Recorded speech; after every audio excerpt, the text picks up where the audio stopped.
Pleasant good afternoon, everyone. It is I, the conservative Pelican, here with the second of the two candidate forums for Guilford County, which is put on by the League of Women Voters and the Greensboro News Record, aka Greensboro News and Record newspaper.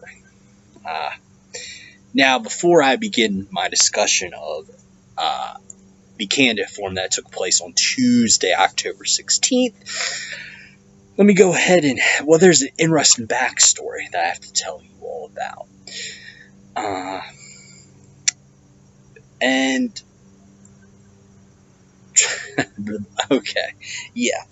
Interesting backstory. Okay, so I'm surfing the net. This is back late August or so. I found a story from WXII.com, the NBC affiliate that covers the Greensboro area. This is from reporter Bill O'Neill, who was the moderator of today's forum. He did a story back in late August that said some GOP candidates refused to participate in today's League of Women Voters Forum. There were 3 candidates that did not participate. They were Clark Porter, Trudy Wade, and Rick Gunn. This was because of a lawsuit over redistricting, and they also provided no response in the questionnaire, which I left in the house. But it's this nice questionnaire of all the candidates running in Guilford County, Republicans or Democrats or unaffiliated, and their response to various questions. But there was also no response from Mark Cummins, who is running in a district court race against Laura Cubbage for a district court seat. So there's also no response from Mr. Cummins. Now, it was interesting, though. All 3 of those GOP candidates, they did not attend the forum, but what the League of Women Voters do, which I don't agree with. First of all, I do not agree with the candidates not attending the forum, but I also do not agree that the League of Women Voters says that, okay, if you have a race between a Republican and Democrat, and the Republican candidate decides not to show up, okay, but the Democratic candidate shows up to the forum, but the League of Women Voters, they say, you know what, we don't want to hear from either candidate if one of them is not going to be there. It's just really childish and juvenile, and if you're going to show up, you should be heard, right? I know, but per those 3 GOP candidates, and I myself, of course, am a registered Republican, when you do not attend a candidate forum just because you disagree with the organization that is put it on the forum, I feel, it's in the words of the secretary from Ferris Bueller's Day Off, that, makes you look like an ass is what it does, right? Okay. So,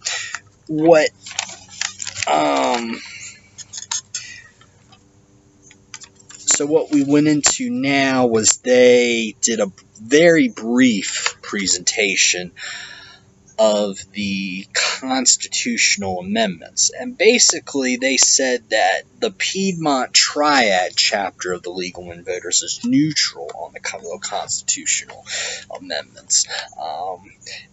What they had at each table at the forum today was they had a little brochure. It's just a little leaflet front and back that list all the different organizations that have an opinion on the constitutional amendments.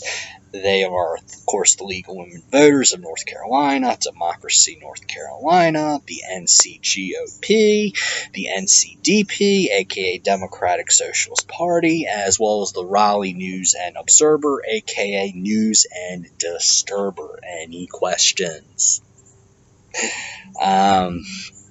And also, okay, now, I, of course, left the booklet in the house. But they oppose all the amendments. I'm not going to go into all the reasons why. Of course, voter IDs, because they say, oh my gosh, it disenfranchises voters when they have to show an ID, even though there's about 50 other things you do every day where you have to have an ID. You have to have an ID to drive. If you go on a trip, you need an ID when you go to a hotel room, go into any federal government building, you need an ID. You need an ID, cash a check, so on and so forth. And then the amendment that pertains to lowering the state income tax cap from 10% to 7%. Oh, they say, well, what's going to happen is there's going to raise sales and uses tax, and that's going to affect, that's going to hurt the lower income people. Yet, one of the most powerful things that I believe, and a lot of people believe, not just Republicans, is that when you are not taxed on your income, you have more control of your income. Okay, the government has no control over your income when that happens, which is a very good thing. So I can choose how to spend my money the way I want to, and there's nothing more empowering than that. Okay? Yes. Then we had the candidate introductions and everything. Of course, there was an announcement about an event in November. It's about social justice, and if that's not communist enough, it's the guy who's going to be speaking is from NC Policy Watch, which is one of the most left-wing organizations, not just in the state of North Carolina, but the whole entire country. Eek.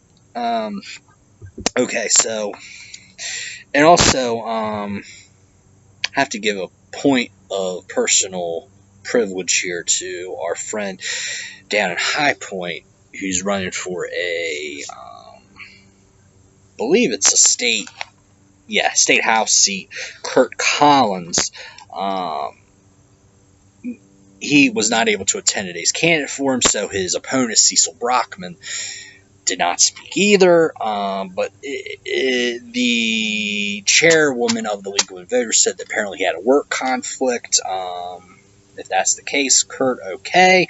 I hope it was important, but still, this forum has been announced since, for 2 months now, and, I work in retail. If I can clear my schedule, you should be able to clear your schedule too, but no hard feelings, okay? I hope you're doing well, buddy. Okay. Also, they unfortunately mispronounced our friend Alyssa Batts as Alicia Bates again, and that also happened at the Republic Speakers Forum back in August. It's please, people, okay? It's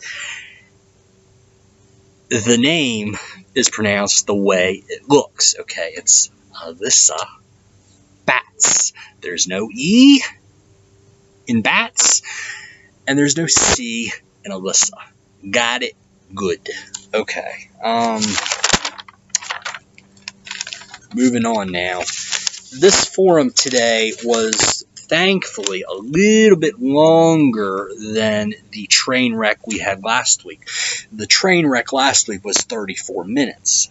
Today's forum was 65 minutes, but that was only because we had more candidates.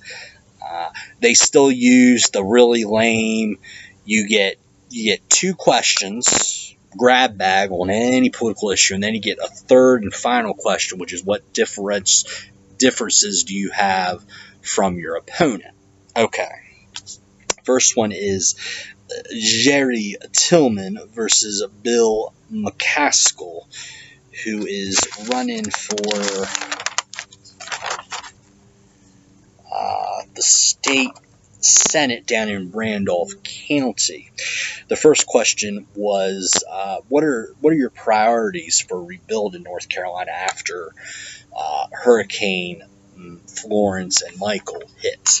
And Bill McCaskill, the Democrat, says that the GOP has lowered standards for building permits, and we need to preserve more coastline. Says the subject of building permits needs to be revisited. However, he did praise Senator Tillman and the state GOP-controlled legislature for providing money for storm cleanup.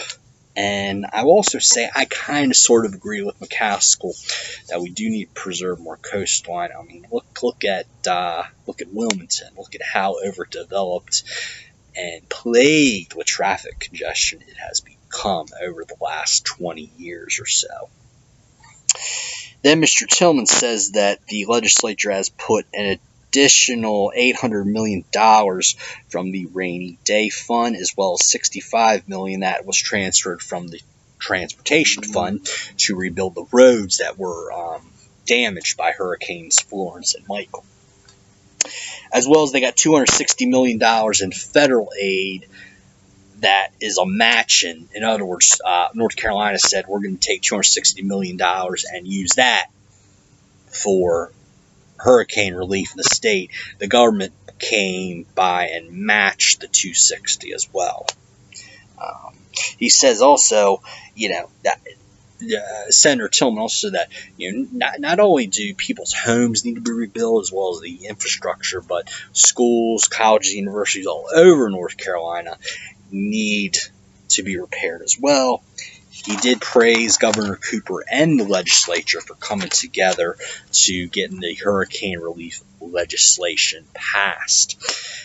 He also mentioned that there's money coming from lottery funds as well, which is a good thing that the lottery funds are going to be used, because we hear all the time about how education funding in North Carolina is so low. What happened to the lottery money? And then they're going to use some of it for hurricane relief. And even after all that, North Carolina is going to be in good shape with their rainy day fund, as they still will have $1.3 billion in the rainy day fund. And then he says the legislature is also trying to help farmers out in eastern North Carolina with their damage, because he says a lot of farmers are late with important crops, because unfortunately Florence and Michael happened right at the peak of the harvest season for the farmers. And then the next question was asked, what is the best way for redistricting to proceed? And he said, most of his answer I thought was very good, believe it or not. He said both parties have been guilty of gerrymandering districts. But he says it's also human nature that, if the Republicans have control of the legislature, which they do right now, they're going to draw districts that favor them. Whereas if the Democrats were in power, they're going to draw districts that favor them. And he basically said, look, we cannot ask legislatures to draw fair districts. We need an independent redistricting commission. So that answer was very good, but unfortunately, he takes us down the liberal cul-de-sac here and says that we need to elect Democrats so we can break the supermajority up in Raleigh and then we can maybe get some somewhat fair districts. I'm like, yeah, right, no. Okay. Then Senator Tillman. His answer was, to put it bluntly, not good on this question.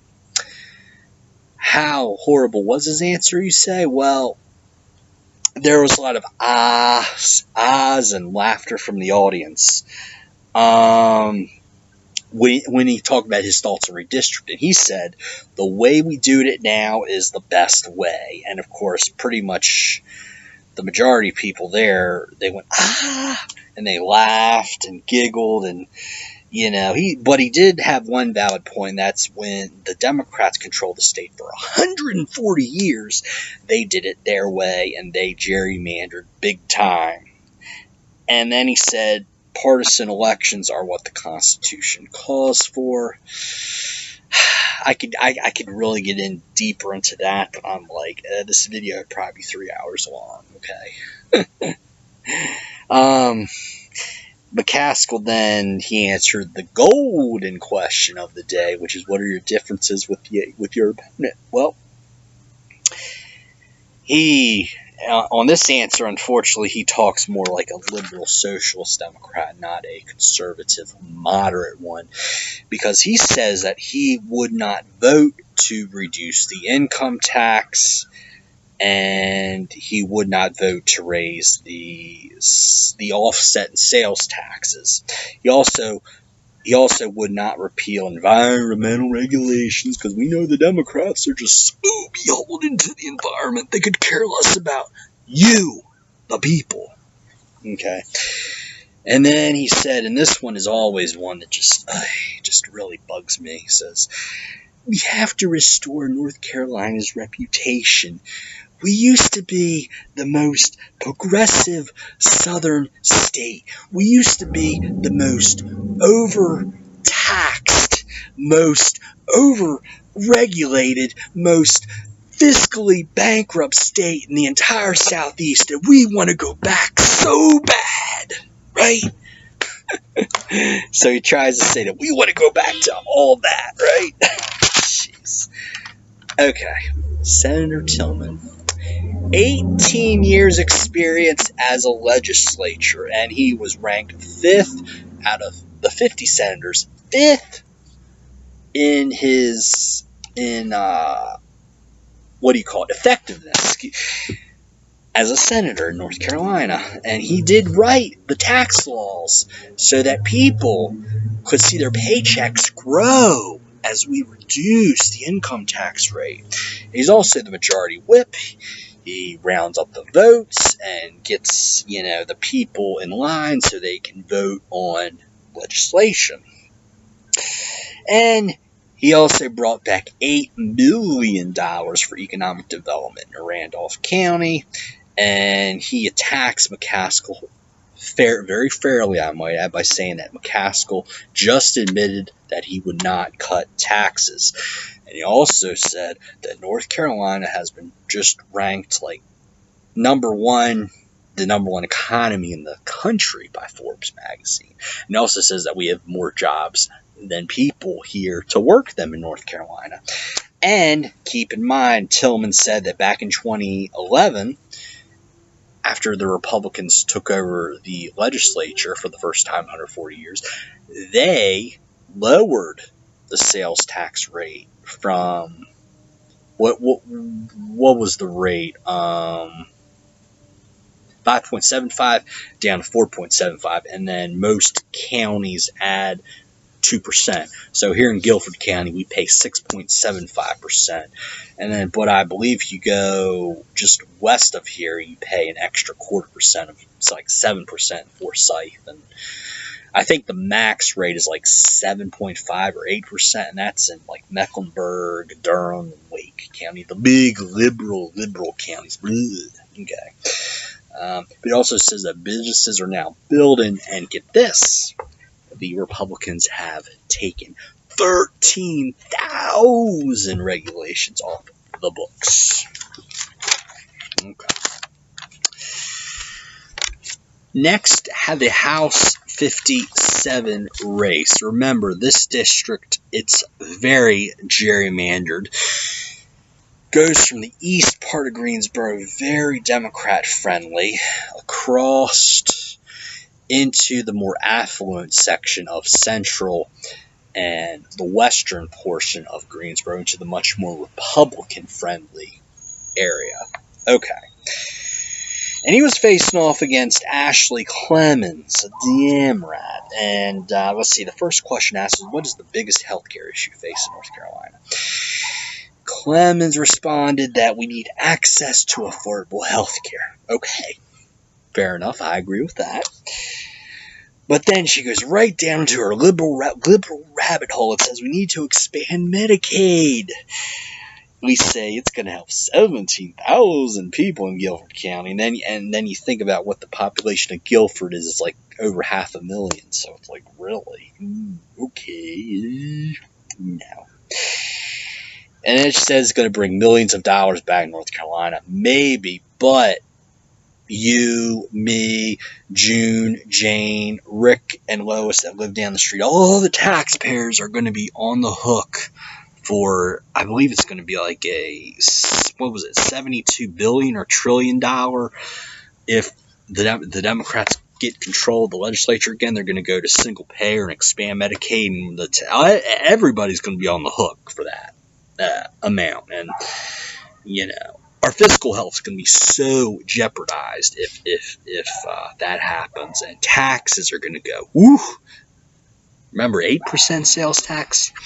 We're probably going to have like 10 or 11% sales tax to try and pay for that. I mean, crazy. Let's see. And apparently, there's some will claim that Mrs. Clements has stated this is going to bring 1,000 jobs to North Carolina, to Guilford County. I'm like, oh, really? Kind of a straw man there. Yeah. Shush, shush, dog. Okay. Then we have our buddy Troy Lawson. He says that he is not in favor of expanded Medicaid. Then get this. He really hits a home run with this answer. He says, I'm not in favor of expanding Medicaid. I'm in favor of expanding the economy. Yes! That's right, baby. And because he's for expanding the economy so people can afford healthcare costs, because when we expand the economy, people will be able to get better paying jobs, right? Yeah, that's right.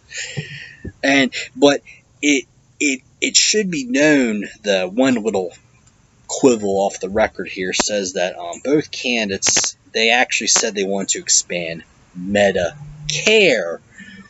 In reality, they should expand the term is Medicaid. Big difference, because Medicare, of course, is for the older people, like over 65 or something. And Medicaid is for the lower income, poor people. Okay. All right.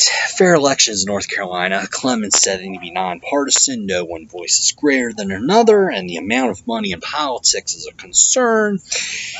She does agree with nonpartisan redistricting, as well as the local board of elections needs to be a stronger organization. Now here's Troy Lawson. Another wonderful answer by him. He says, fair elections, show your ID, right?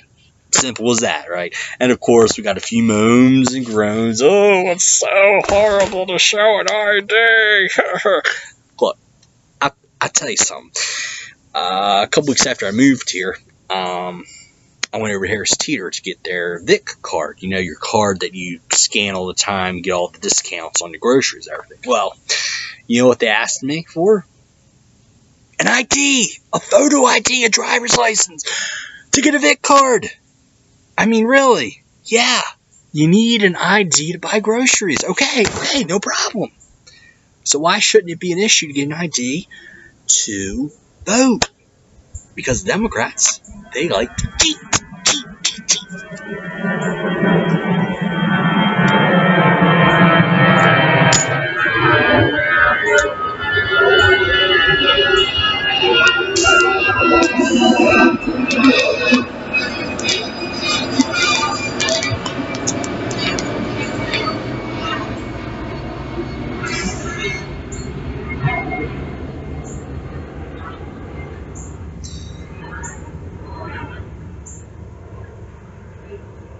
Now, Mr. Lawson also said that when he was setting up his campaign, he needed to go to the post office and get a mailbox at the post office. And he said the first question that they asked him is, do you have a photo ID?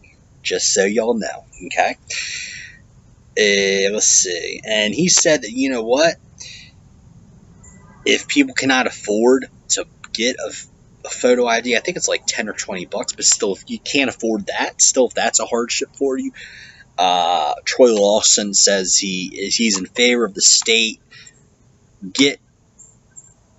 he's in favor of making the cost to obtain a photo ID absolutely free. Okay, and he's even in favor of bringing the DMV to various communities and bringing ID machines out to the community, so people don't have to spend 4, 5, 6, 7, 8 hours at the local DMV office just to get a photo ID. Okay, yeah, so the argument against having a photo ID to vote is ridiculous, to say the least. Okay, now we have the differences between your opponents. And Mrs. Clemens, she went for the low blow. She says, I'm a lifelong North Carolinian. Who the hell are you, Mr. Troy Lawson, to tell him, you Yankee person from Boston, and you lived in Baltimore for a while? Who the hell are you to tell me how to run my state? Well, okay, she just said lifeline North Carolina resident. I just kind of elaborate on that a little bit, but that's what she was thinking. You cannot deny that. I don't know what that dog is thinking, barking in the background. I don't know what he's thinking, but she says she was a teaching fellow at UNC. Okay, she was also principal of a school that went from last place to 28th out of 66, which is okay, but still kind of mediocre. And then, of course, she takes us plunging down to the liberal abyss by saying that we need an economy that works for everyone, not just the top 1%. Yeah, well, the economy is booming right now, Miss Ashley. Economy works for everyone. Guess what? It is working for everyone. People are getting jobs, okay? There's more jobs than there are people out there. If you don't like your job or you think your pay is lousy at your job, guess what? You can quit and get another one. And when the economy works for everyone. I'm like, give me a break. Okay. And then she says, of course, well-funded schools, like, oh, those mean old Republicans, they don't care about education. Break, healthcare, deregulating environment is hurting North Carolina. Actually, no, it's not. The economy is booming, my dear. Okay, Mr. Lawson. He says he's the first African American chair in the entire history of the Guilford County Republican Party, and yours truly salutes him, by the way, for his service. He's a very good man, and I will not do Mr. Clemens attack him. Okay, anyway. But he says that he gets things done and that schools in Guilford County, he says, the Democrats say that, we need more money. Well, guess what? The schools in Guilford County are failing. And he says that he's he's chairman of the board for the Gate City Academy, which is a charter school over in eastern Greensboro. And he says that the charter schools are outperforming public schools. And, in the public schools, there's just too much disruption in classrooms. So guess what? Parents are utilizing school choice, and they're transferring their kids from public schools to charter schools. And the results definitely speak for themselves. So, applying free marks to education is always a very good thing.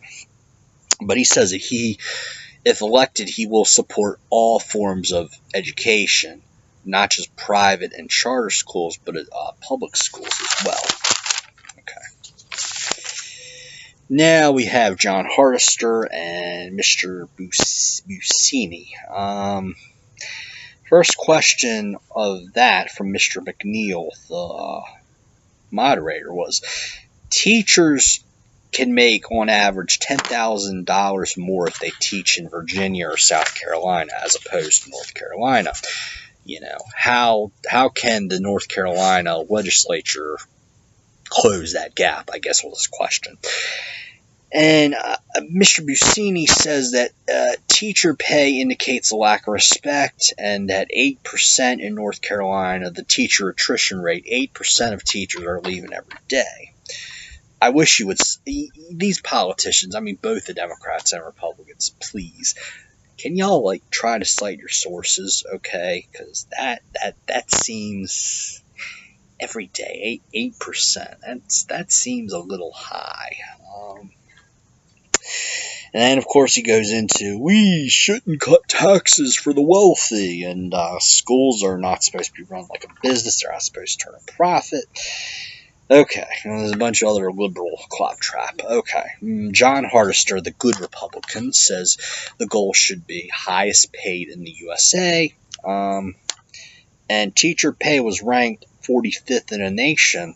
And he actually said the Democrats cut teacher pay in 2009, 2010, when they were in power.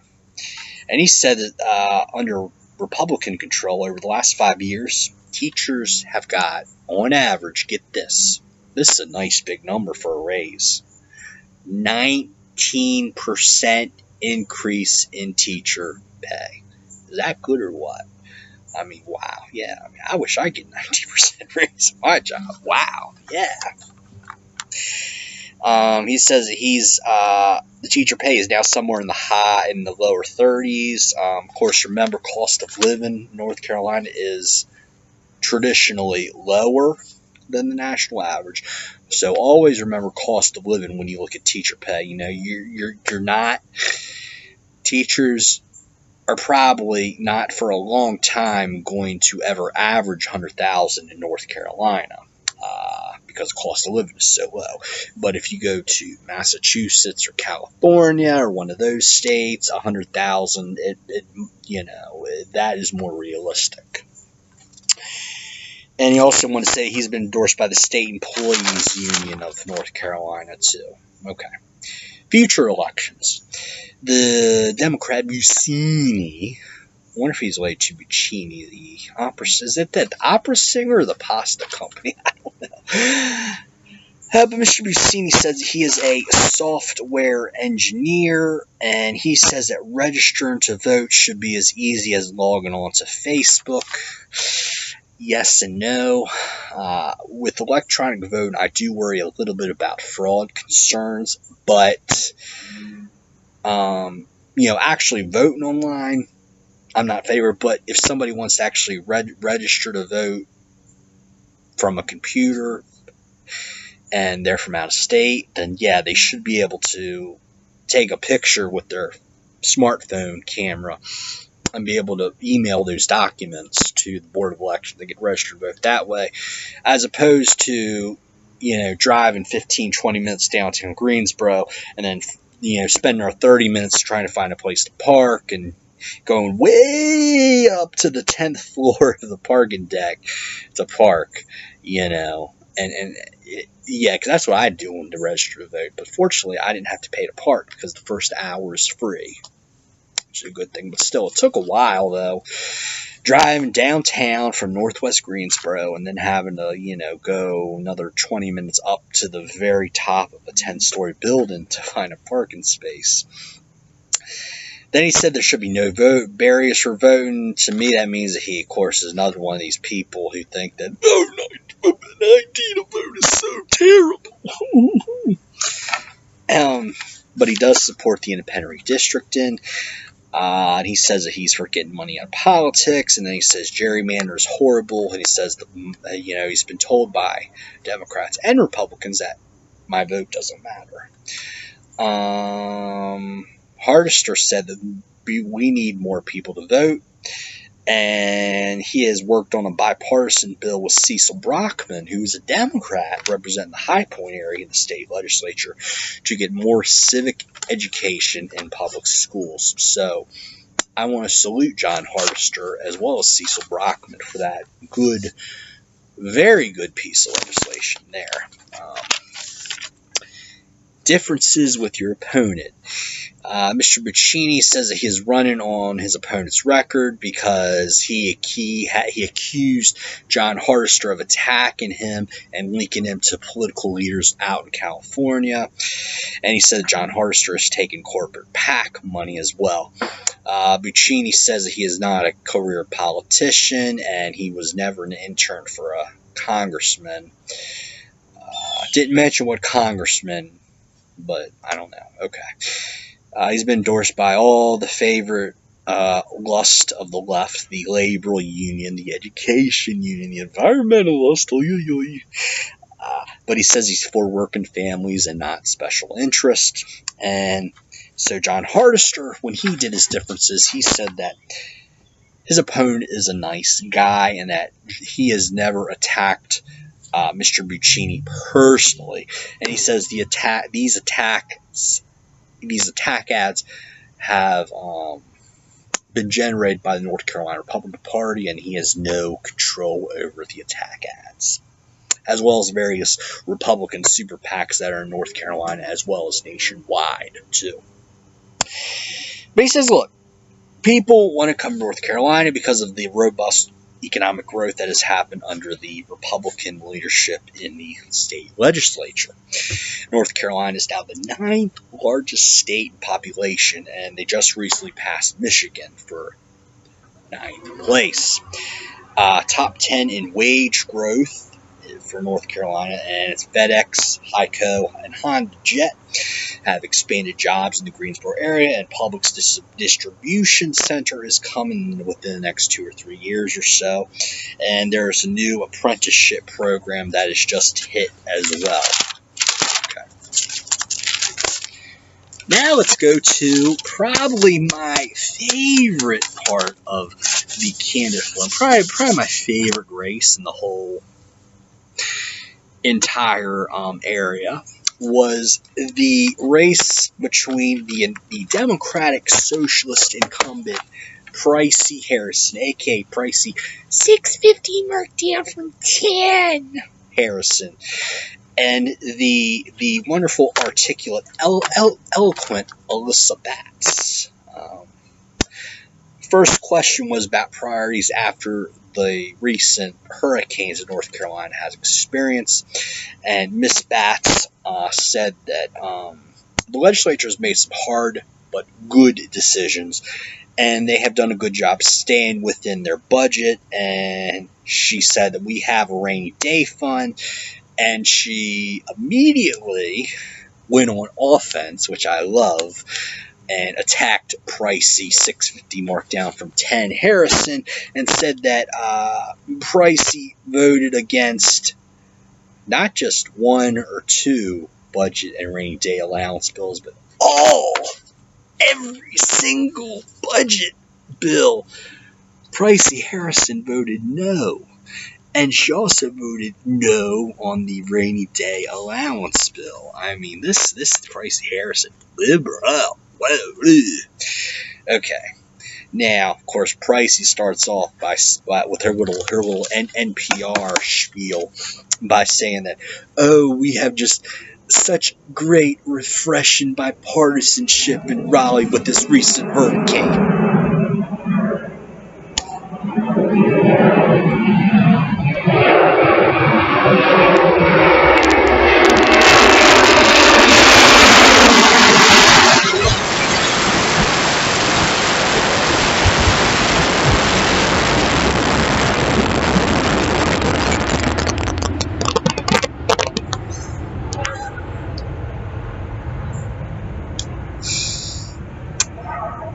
Boy, that thing was loud. My jumbo jet smashing, baby. So Pricey Harrison says we have such refreshing bipartisanship. And then, right when you want to say, good, yeah, that was a good job there, Pricey, she goes right down to her little liberal garden and says, we have not done enough now. It's not enough. It's not enough. Republicans have increased teacher pay 90%, but that's not enough. We want 200% teacher pay. No, 1,000%. Let's raise taxes all over the place. But then she said that the Republicans, they did not take up any of Governor Cooper's recommendations. None of them. Wastewater and hog lagoons and coal ash, oh my, and then we have a dam breakdown in Sutton Lake, oh my gosh. And then, of course, she attacked Trump and said there's no leadership out of the federal government. Yeah, like Obama was any better. Give me a break. Okay. Elections. Alyssa Batts supports independent redistricting board, and I actually texted her privately about that and said, good job. And now remember that, though, I myself and her, we also say that, but they have to be properly vetted, and these people actually have to be nonpartisan people. It has to be truly an independent redistricting board. Then she said, everybody wants to talk about, the Republicans are running up the score and gerrymander and everything in the state. But she said that, truthfully, her district is not GOP friendly. It is very Democrat, very urban, I think it's majority too. So then Pricey said that there's a 2017 court ruling about racial gerrymandering, and she, believe it or not, agrees with Alyssa Batts on independent redistricting. And then I also agreed with her when she said there's not enough competitive districts and they're not serving the public well. That last line, North Carolina's economically is doing pretty well there, Pricey. Okay, differences. Alyssa Batts gave a fabulous answer. Definitely sounds like a good rising star in the Republican Party. She says that she's been supporting herself since she was 16. She's a very hardworking person, and she knows the hardship of Greensboro families because she has lived in some hardship in her life. But she got into this race mainly because she wanted to run as a candidate who differs with Pricey on the role of government in our lives. She believes the government should be as limited as possible and not infringe on our lives. It says representatives should be the voice of the people, not the party. Yes, absolutely. I wholeheartedly agree on that. Then she issued a challenge to the crowd. She says that she wanted people to look at Pricey Harrison's voting record, and she asked a rhetorical question that says, does Pricey represent the people or does she represent the Democratic Party? And Alyssa Batts believes that Pricey Harrison's, she represents the Democratic Socialists, not the citizens of Greensboro.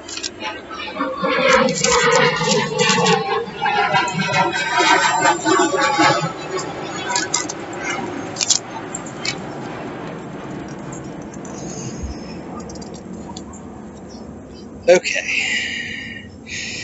Now we have Pricey Harrison. 650 markdown from 10. Her answer was liberal, to say the least. She says we need to address climate change. We have water quality crisis here in Greensboro. I'm like, girl, I just drank some water from the Greensboro Reservoir right here, honey child, okay? And it was very tasty. It was very clear and cold and crisp as well. There's nothing wrong with it. How dare you, Pricey? And she said, well, we have lead in school water. Tax cuts have hurt education funding. Yeah, well, you cut education funding when you were in charge, Pricey, so I think that's a pretty low blow there. And then, well, we were 24th in teacher pay before recession. Now we're 48th. Yeah, that's a lie. The lie detector says, you're wrong. Little Maury reference there. How about it? Gosh, I've been going for 42 minutes. How about that? And then she's been endorsed by Planned Parenthood. Oh. Yeah. It's a tough race, but let me say, we here at the Conservative Pelican, all of yours truly, want to wish Alyssa Batts the very best of luck in this race. Pricey Harrison has to go, okay? There's no other way for me to say that. She gotta go, okay? Okay. House District 62. John Faircloth, the good Republican, versus the socialist Schaefer. Margaret, I think is her name. Okay, so the question about teacher pay, you can make $10,000 more in Virginia and South Carolina, so what's the legislature going to do about it? Mr. Faircloth, who is Lord willing, he's going to win this seat and then represent moi, because I live in his district. I live in District 62 now, and hopefully he'll have the opportunity to represent me and my fellow neighbors here in Northwest Greensboro. But he said that teacher pay is a very important issue. We love our children and we want the very best for them, as well as the teachers that teach them. But he says there's been about 7 to 10 years of improvements in the pay scales for teachers. But he said we are not where we want to be. He says he serves as appropriations chair in the legislature, and he said 58% of the state budget, 58% is devoted to education, and yet the Democrats, they say we don't spend enough. I'm like, really? But he says, regardless of 58% of the state budget, which I think, wow, that's a lot higher than I thought it was personally, we still have needs in the schools. So we need to motivate teachers to come to North Carolina. We need better books and buildings and furniture in the classroom. And he's willing to sit with anyone to improve this issue, too. Okay. Mrs. Schaefer agrees with fair call we need to raise teacher pay to the national average. She talked with a person who has been a teacher for 31 years, and yet they work 2 extra jobs. And okay, I kind of get where Schaefer's come from, but also want to kind of like, how does this person spend their money, as well as these extra jobs? Are we? How many hours extra are they working? Are they working like 5 hours one job and 5 hours another? Okay, that's not a whole lot. But are they working like 20 extra hours one job and 20 for a 80-hour work week? I mean, she really should have elaborated on that, I think. But she said that we are facing a teacher shortage in North Carolina, and the University of North Carolina teachers programs are facing a significant decline.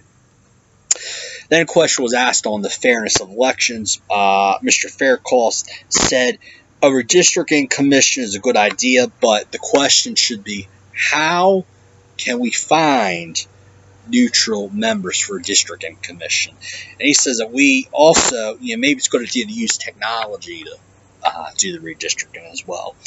And then he said, what criteria do we use? Because race and party are not wise criteria. So he asked a lot of really good questions, I thought, about redistricting.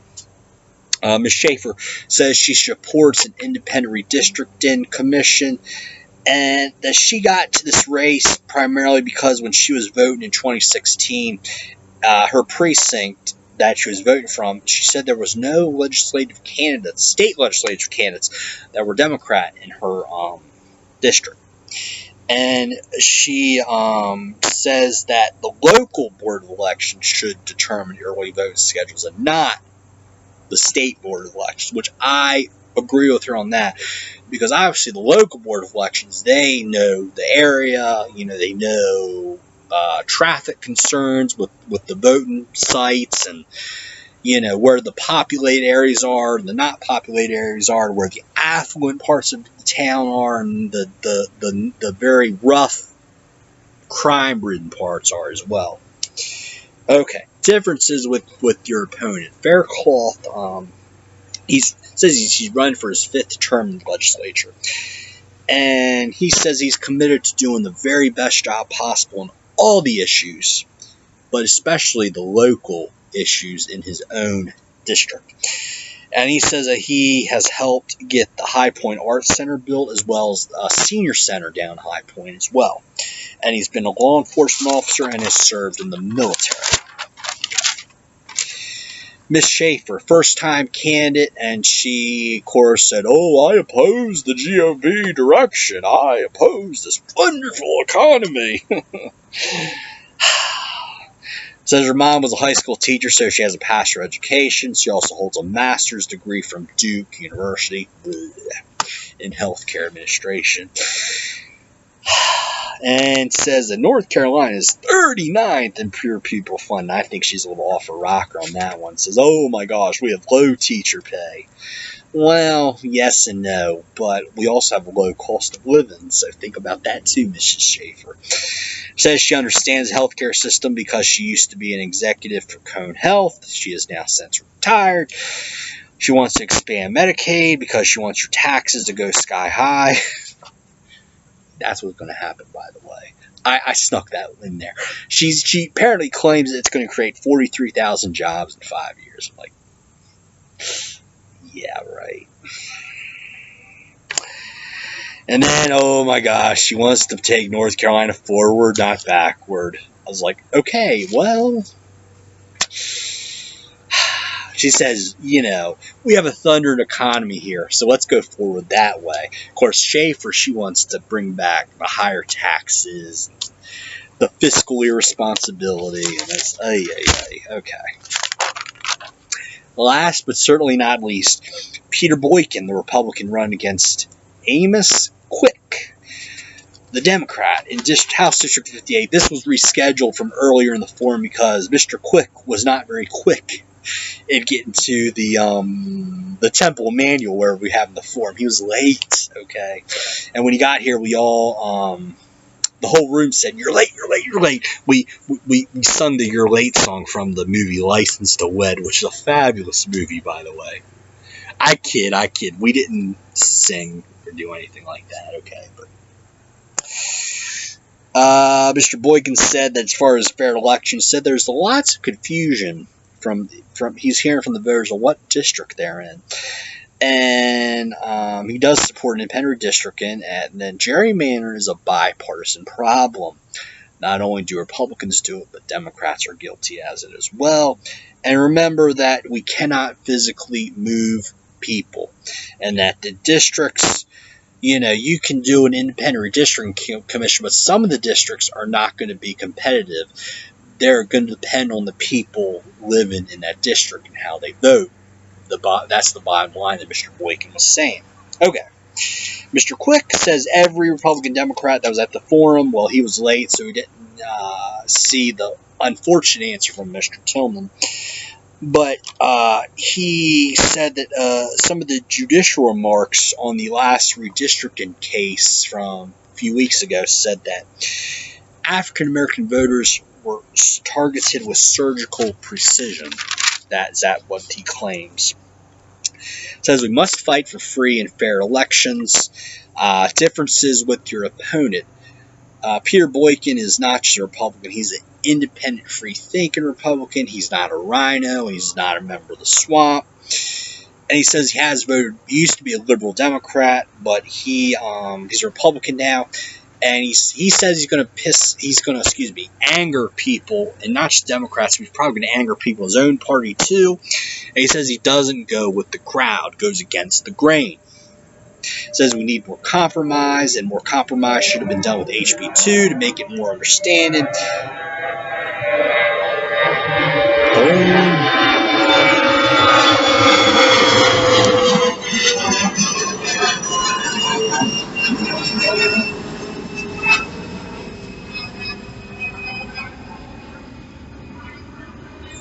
And some rain is starting to fall, a little sprinkly here. I don't have that much left here, but and then he says, he said that, he says it's very, very, and this is probably one of the best lines of the whole forum, top 5 in the whole forum. He said that, he really doesn't like that the Democrats are opposed to all 6 constitutional amendments. And I agree with him, too, because he says that the Democrats are saying vote against victims' rights. And they're also voting against to have fair elections because they're voting against the photo ID. Okay.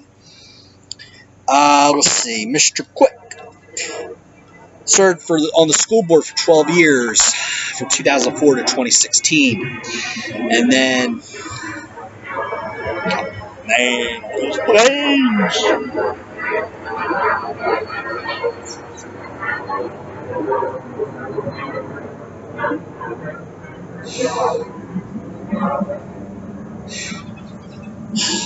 Mr. Quick has stated that he has served on the Guilford County School Board from 2004 to 2016, and then has been a legislature for the last 2 years and is running for his second term. And he is the vice president of the Democratic Freshman Caucus in the House. And he says that North Carolina, despite what the parties and the media will have you believe, most North Carolinians do not live on the fringes. They live somewhere in the middle. So, that was the second Guilford County Candidate Forum. I hope you enjoyed my remarks. If you have any questions or comments, please feel free to ask in the comment box below. And we will tell you that for the Conservative Pelican, I am Bobby Crawford. Thanks for watching.